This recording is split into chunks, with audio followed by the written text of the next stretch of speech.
Le 23 octobre, les renseignements sud-coréens ont repéré plus de 3000 soldats nord-coréens se dirigeant vers la Russie. Peu après, les services de renseignement ukrainiens ont déclaré que le nombre réel avoisinait les 10 000.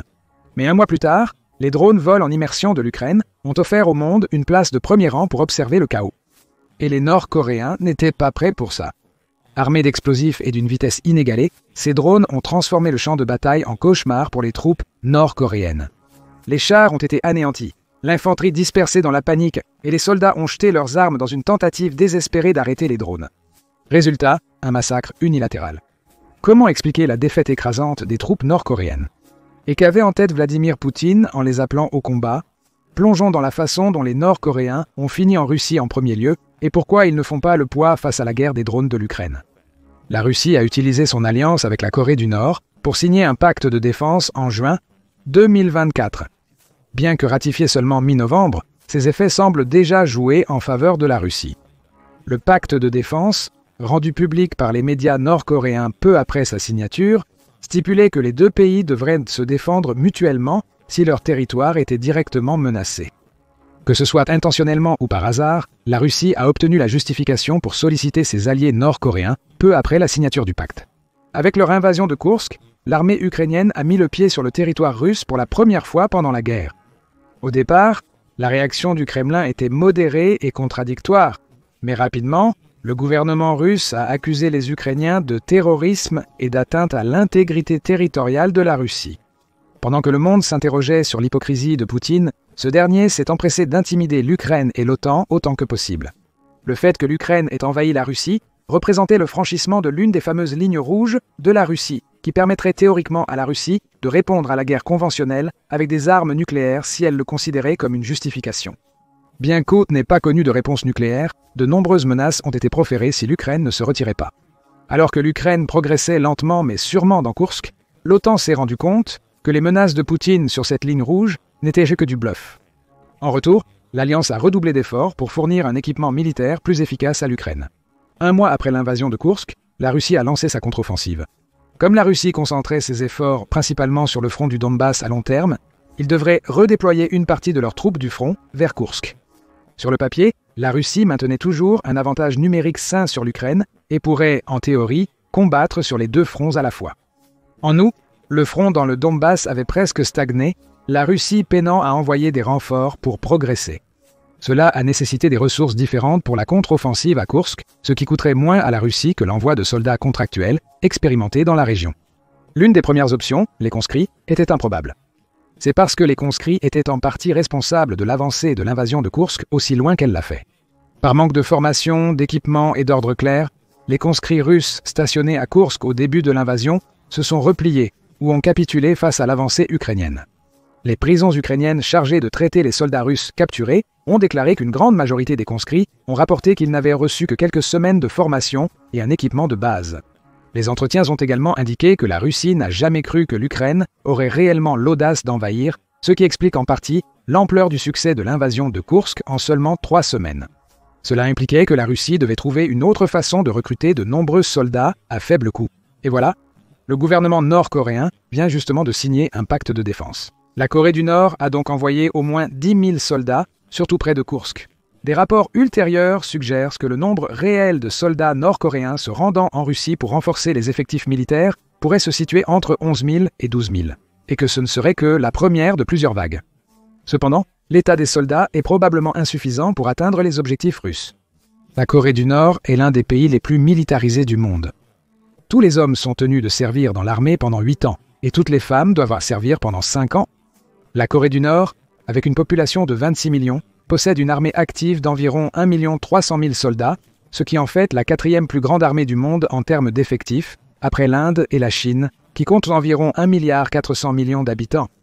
De plus, le long service militaire entraîne des forces de réservistes significatives, avec des estimations selon lesquelles la Corée du Nord peut conscrire environ 8 millions de soldats en état de guerre. Cependant, ces soldats sont jugés bien inférieurs à ceux des autres pays. La clé est que la Corée du Nord est isolée géopolitiquement et son armée utilise des méthodes d'entraînement obsolètes. La dernière fois que la Corée du Nord a participé à un conflit remonte à 1953, quand la guerre de Corée a pris fin et que la zone démilitarisée coréenne a été créée. L'armée nord-coréenne emploie des tactiques et stratégies qui pourraient dater de quelques décennies. Ceci est d'autant plus appuyé par l'état de l'équipement militaire nord-coréen. L'essentiel de l'équipement nord-coréen provient de l'Union des républiques socialistes soviétiques au plus fort de la guerre froide. Les chars soviétiques T-55 et T-62 conçus dans les années 50 et 60 forment encore l'essentiel des chars de combat principaux des forces armées. Des sentiments similaires s'appliquent à l'équipement d'artillerie et aux avions du pays, qui remontent tous à l'époque où l'Union soviétique les concevait. En effet, les Nord-Coréens ont été formés à l'utilisation de vieux équipements, ce qui pourrait avantager la Russie. Alors que la Russie subit de lourdes pertes de son armure moderne, des rapports indiquent que le pays sort de vieux chars de stockage pour les rénover rapidement avec des pièces plus récentes et les envoyer au front. Dans ces cas, les Nord-Coréens pourraient être compétents dans l'utilisation de ces armes. De plus, l'avantage de l'artillerie russe dépend en partie de la Corée du Nord. Des rapports sud-coréens du début de 2024 suggéraient que la Corée du Nord avait envoyé environ 9 millions de tirs d'artillerie à la Russie au cours des 6 mois précédents. Les obus d'artillerie ne sont pas obsolètes, car l'armée russe utilise encore des obusiers soviétiques et de l'artillerie automotrice moderne, pouvant théoriquement utiliser les mêmes munitions. Cependant, les Nord-Coréens font face à des difficultés à Koursk, notamment un manque de connaissances et de sensibilisation des forces russes et une barrière linguistique générale. Selon les services de renseignement ukrainiens, les soldats russes se plaignent que les Nord-Coréens ne parlent ni russe ni anglais, s'appuyant sur des interprètes ou des officiers supérieurs pour les commandes avancées. Cela signifie qu'en combat réel, l'armée russe a relativement peu de contrôle sur les parties nord-coréennes de ses régiments, se reposant sur des phrases simples qui pourraient conduire à d'importantes erreurs stratégiques. Les transfuges nord-coréens en Corée du Sud ayant servi dans l'armée nord-coréenne suggèrent que l'image des soldats nord-coréens est largement déformée par rapport à la réalité. Selon des transfuges, l'armée nord-coréenne souffre de pénuries alimentaires et d'équipements et a probablement été décimée par le coronavirus disease ces dernières années. Il n'est donc pas surprenant que la Russie ait envoyé des produits alimentaires vitaux à la Corée du Nord en échange des obus d'artillerie susmentionnés.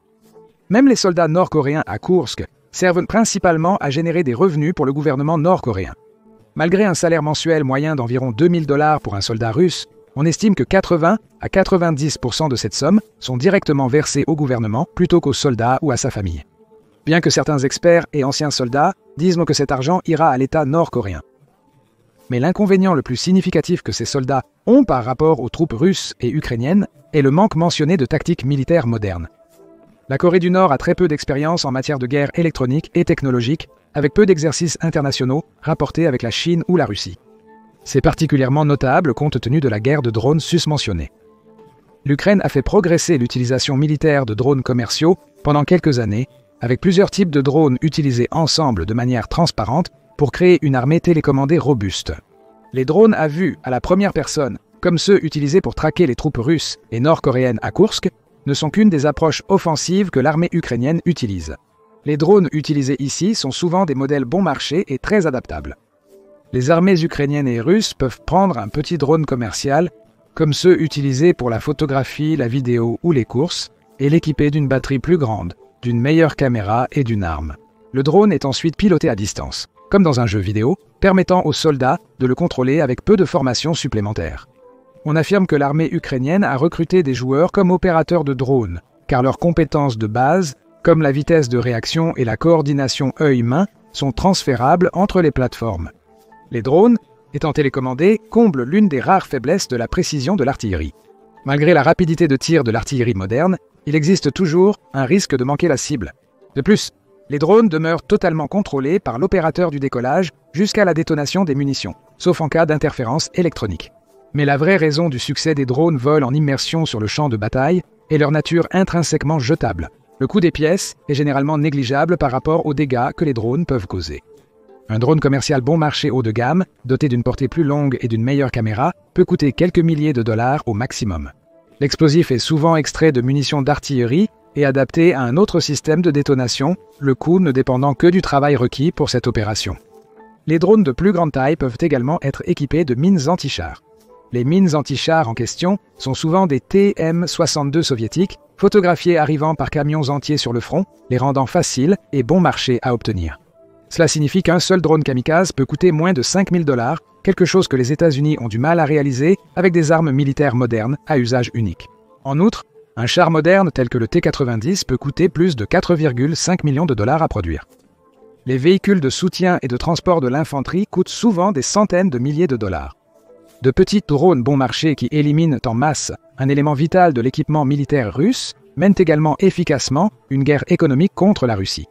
C'est l'une des raisons pour lesquelles les chars russes les plus récents, les T-14 Armatas, n'ont été déployés en Ukraine que quelques semaines avant d'être retirés. Le faible coût, la mobilité et la nature jetable des drones permettaient aux Ukrainiens d'en lancer des dizaines quotidiennement. Si un drone sur 10 touche une cible et qu'un sur 50 détruit un char, cela représente des centaines de milliers de dollars de pertes pour la Russie. Et les drones vol en immersion peuvent aussi être mortels contre l'infanterie. Une grenade ou un obus d'artillerie n'a pas besoin de toucher directement un humain pour le tuer. Souvent, la détonation dans un rayon d'une douzaine de pieds suffit pour tuer ou blesser gravement un soldat. De plus, les tactiques modernes basées sur les escouades, notamment celles de la Russie et de la Corée du Nord, font que les soldats sont rarement isolés. Par conséquent, un seul drone peut facilement être utilisé pour éliminer plusieurs troupes simultanément, tout en transmettant des informations tactiques vitales à l'armée ukrainienne. C'est précisément ce qu'on observe dans les vidéos des services de renseignement ukrainiens et des réseaux sociaux.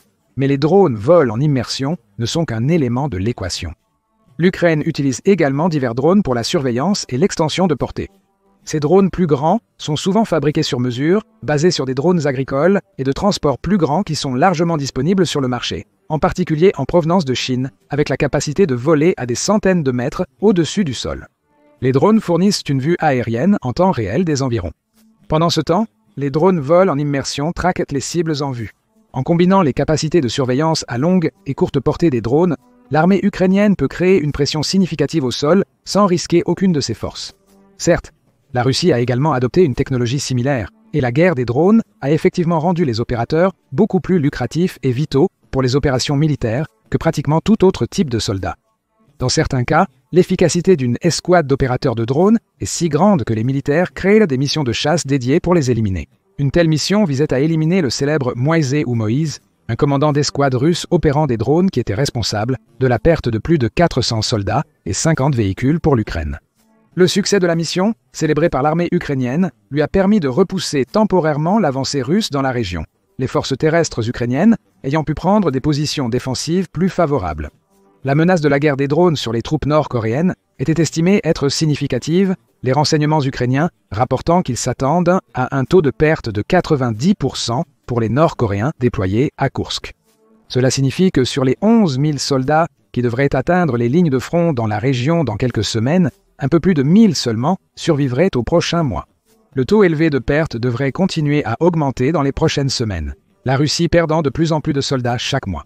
Par exemple, septembre a été considéré comme l'un des mois les plus meurtriers de la guerre à ce moment-là, étant le 5e mois consécutif où le taux de perte quotidienne pour les Russes dépassait 1200 soldats. Puis est venu octobre et a battu le record, l'armée russe perdant plus de 1500 soldats la plupart des jours. Et ces 2 mois étaient avant que les soldats nord-coréens ne commencent réellement à se battre avec les Russes. Alors que le renseignement ukrainien suggérait que les troupes étaient présentes à Koursk dès le 16 octobre, on suppose que la plupart des soldats ont dû subir des semaines voire des mois de formation supplémentaire. C'est une quantité de temps significative pour que l'armée russe n'utilise que les soldats qu'elle a à sa disposition, compte tenu du taux accéléré de pertes qu'elle subit. D'une part, cela signifie que la Russie est désespérée que les soldats nord-coréens entrent dans la mêlée. En déployant ses soldats à Koursk, la majeure partie de l'armée russe pourrait rester sur la ligne de front principale dans le Donbass. La ligne de front du Donbass a connu une augmentation des combats et quelques succès pour l'armée russe au cours des derniers mois. Malgré les attentes, les forces russes ont réussi à pénétrer plus profondément en Ukraine depuis septembre, gagnant autant de terrain en 3 mois que durant les 7 mois précédents. L'intensification des combats dans le Donbass résulte principalement de l'utilisation accrue par la Russie de missiles à longue portée et de drones contre les villes ukrainiennes et les lignes d'approvisionnement, accentuant la pression sur les forces de première ligne. Les troupes nord-coréennes à Koursk devraient théoriquement compliquer la tâche à l'Ukraine. Le territoire occupé à Koursk est un atout de négociation crucial pour l'Ukraine. Cette contre-offensive a permis à l'OTAN de renouveler son aide militaire avec des armes plus avancées et pourrait servir de levier à l'Ukraine dans les accords de paix. Cette dernière partie est cruciale, les propositions de paix précédentes étant largement pro-russes. La Chine a proposé que la Russie conserve tout le territoire ukrainien qu'elle a occupé, représentant environ 18% du pays à ce moment-là. Cependant, avec l'Ukraine détenant une partie du territoire russe, son armée pourrait théoriquement exercer davantage de pression pour une opération à grande échelle depuis les régions voisines. Ce serait un signal clair que l'armée de Poutine est moins puissante qu'elle ne le semble, ce qui pourrait prolonger la guerre jusqu'à ce que l'OTAN décide d'apporter un équipement plus puissant à l'Ukraine. De plus, les deux parties en guerre sont en quelque sorte sous pression du temps. Lors des élections présidentielles américaines de 2024, l'ancien président Donald Trump, connu pour son attitude favorable envers la Russie et la Corée du Nord et critique envers l'OTAN, a été réélu. L'inauguration est prévue pour le 20 janvier, laissant seulement quelques semaines à l'administration actuelle du président Joe Biden pour avoir un impact maximal en Ukraine. Cependant, la situation dans la guerre est plus complexe qu'il n'y paraît. La préférence de Trump pour Poutine était principalement due au levier et à l'influence géopolitique et économique de la Russie. Mais après le début de la guerre en Ukraine et les lourdes pertes subies par la Russie, cela pourrait ne plus être suffisamment vrai pour Trump. De plus, Trump critiquait les membres de l'OTAN qui ne budgétisaient pas assez pour leurs armées nationales. Même si c'était vrai en 2020, quand la majorité de l'OTAN était en dessous des 2% recommandés du produit intérieur brut pour la défense, la plupart des pays ont en fait augmenté leur contribution.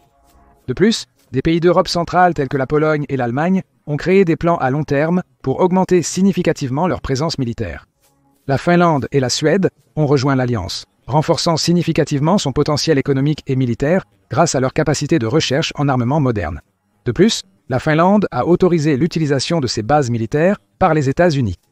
En raison de divers facteurs, il est impossible de prédire les actions de Trump concernant les politiques actuelles permettant à l'OTAN d'approvisionner l'Ukraine en armes. Le territoire à Koursk est une grande faiblesse de Poutine, et il pourrait décider d'intensifier la guerre ou d'utiliser une force considérable pour le reprendre. Revenons aux troupes nord-coréennes. Il est évident qu'ils sont l'un des pivots de toute l'opération de Koursk. Sans ces 11 000 soldats, la Russie pourrait perdre un nombre significatif de soldats contractuels et ses conscrits sans obtenir grand-chose en retour. La perte de soldats contractuels diminue l'efficacité de l'armée au Donbass, permettant à l'Ukraine de regagner graduellement du territoire dans cette région. Des pertes massives de conscrits pourraient entraîner des tours de conscription militaire supplémentaires dans le pays, mettant à rude épreuve l'économie et les industries nationales. Ce point est crucial car la Russie manque progressivement de main-d'œuvre pour la guerre. En fin de compte, cela pourrait obliger l'armée à commencer à conscrire dans les centres de population plus aisés. Cela paralyserait les industries locales et briserait la propagande du Kremlin sur la guerre actuelle. Les oligarques soutenant Poutine pourraient ne commencer à s'opposer à lui. Cela pourrait également signifier que la population générale pourrait commencer à poser une menace plus sévère au régime actuel. Les deux pourraient menacer de destituer Poutine, ce qui pourrait avoir des conséquences dévastatrices pour les relations de la Russie avec la Chine et la Corée du Nord, basées sur le maintien de Poutine au pouvoir. Ainsi, la Russie est en péril. Ses efforts à Koursk reposent fortement sur les soldats nord-coréens, qui sont loin d'être prêts ou formés pour affronter l'Ukraine, surtout en tenant compte de la disparité technologique et tactique entre leurs armées. Poutine se hâte de reprendre Koursk avant le 20 janvier, ce qui impliquerait de déployer des soldats peu entraînés, scellant davantage leur destin. Ces 11 000 soldats serviront principalement de cible d'entraînement pour l'Ukraine, comme le montrent les vidéos précédentes. Pensez-vous que la Corée du Nord enverra encore plus de soldats en Russie? Dites-le nous en commentaire et merci d'avoir regardé. Les Nord-Coréens sont las et souhaitent rentrer dans leur pays. Ou cliquez sur cette autre vidéo à la place.